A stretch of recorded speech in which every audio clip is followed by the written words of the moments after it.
ดีค่ะก็กลับมาช่องรักสุขภาพอีกแล้วนะคะ ช่องของคนรักสุขภาพค่ะวันนี้เอาสูตรกระดูกหมูทอดกระเทียมพริกไทยคีโตมาฝากกันค่ะก่อนไปดูเพื่อนๆอย่าลืมกดไลค์กดแชร์และกด subscribe ค่ะแรกเรามาเตรียมกันเลยค่ะใช้รากผักชีประมาณ1รากนะคะกระเทียมไทยประมาณนี้เลยค่ะเกลือเล็กน้อยนะคะพริกไทยค่ะตำให้ละเอียดค่ะแล้วเดี๋ยวเราจะไปคลุกเคล้านะคะกับกระดูกหมูที่เราหั่นไว้เรียบร้อยในลักษณะอย่างนี้นะคะ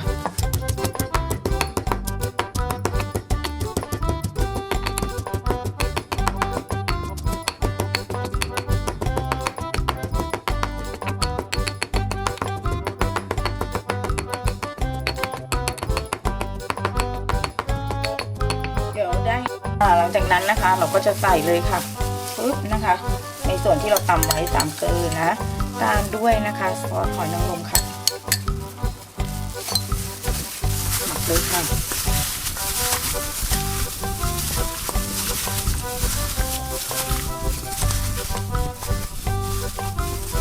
นี่ค่ะเราปรุงน้อยที่สุดนะคะเดี๋ยวเราจะทอดนะคะด้วยน้ำมันมะพร้าวนะคะหรือถ้าใครไม่ชอบน้ำมันมะพร้าวก็สามารถใส่หม้อทอดได้นะแต่อันนี้จะทอดด้วยน้ำมันมะพร้าวนะคะค่ะเดี๋ยวเราแรปเข้าตู้เย็นกันนะคะประมาณ1 ชั่วโมงค่ะแรกนะคะเราจะทอดกระเทียมไว้สำหรับแต่งหน้ากันก่อนนะคะแล้วจากกระดูกหมูกันนะคะ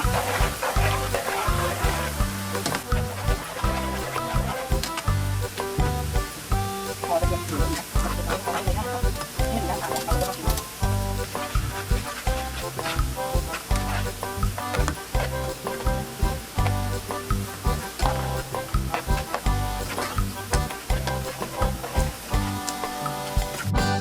งให้ฟองนะหลังจากนั้นเดี๋ยวเราจะไปทอดกระดูกหมูกันค่ะเดี๋ยวเราจะเอาหมูเข้าทอดกันนะคะ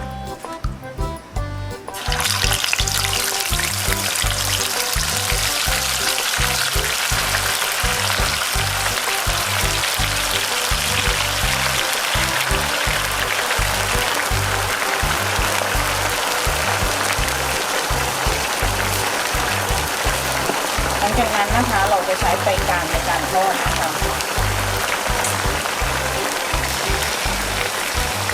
นี่เราก็มาเริ่มกันเลยนะคะนี่จะเงี้ยวๆแค่นี้นะคะก็จะได้นะคะเดี๋ยวเราไปจัดจานเสิร์ฟกันค่ะ